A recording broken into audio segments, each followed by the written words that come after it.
called Christmas with Nathaniel. a 32-minute banger. I have not seen this, and I really hope you haven't either. I did not want to watch this without you motherfuckers. You understand me? I'm going to tweet out that murder is back on the menu. And no, I will not be fucking your wives. Please stop asking. This is 46-year-old Nathaniel Klansman. I tell you what, man. Sometimes I sit out here on the porch and I get to thinking. Dark thoughts, you know. Sometimes out here there's nothing to do but think. Sometimes the storms roll in, keep you bound to your house for a week, two on end. The waters, they fall, the rivers, they rise up, boy. Some of them bodies rise up too. Ain't nothing I'm proud of, but I got a couple of things under my floorboard when them rivers rise. I get a little anxious when it rains, 'cause dark secrets come out when the tide goes up. You ever sit on the porch and see the country light up by the lightning light? Make you think about all this here. Is it God who put us all here? No, someone much darker than that. Me and Jeremiah used to be real close, like. We used to run through the fields. We used to shoot at deer in the field, like. It's quite the story, and he will cling on to this story for dear life. He will claim it's the reason he explodes into these uncontrollable rages, yet as this video plays out, you'll start noticing the true source of the animosity, which, as many of you will have already guessed, is jealousy. He will give himself away on this element multiple times without realizing. He'll also initiate this item of subject matter in the most random and creative ways, that at times will make what he's talking about virtually incomprehensible. One day, Jeremiah come home to me. We close friends, real close. Jeremiah, one day, he come home, he said, I kissed your sister. I wasn't too kind about that, because I'll tell you what, that's my sister, and ain't one gonna be procreating with her, Jeremiah, that's gonna be me. What the fuck is going on in America, bro?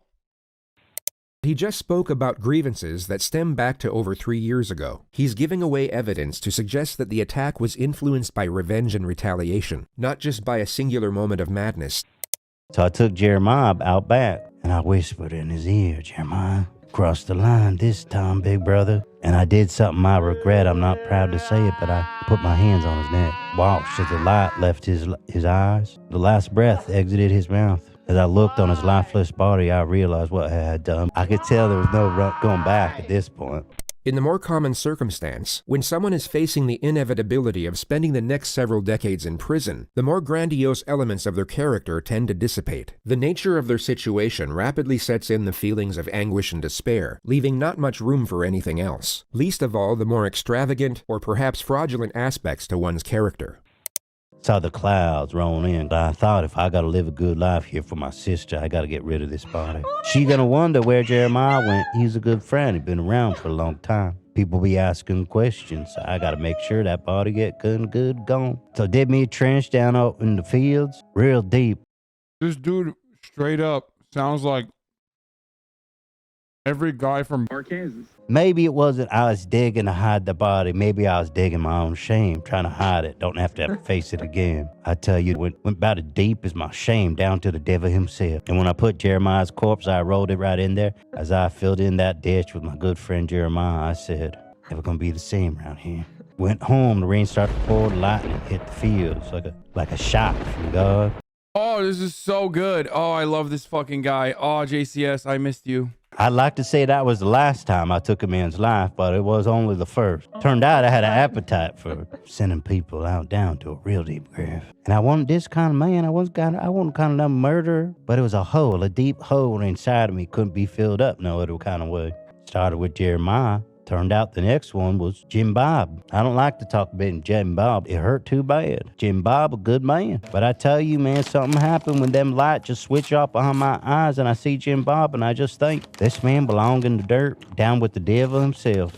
I met Jim Bob one day, a hot, humid summer day out there in the field. Yo, dude, what's up? Nice to finally meet you, brother.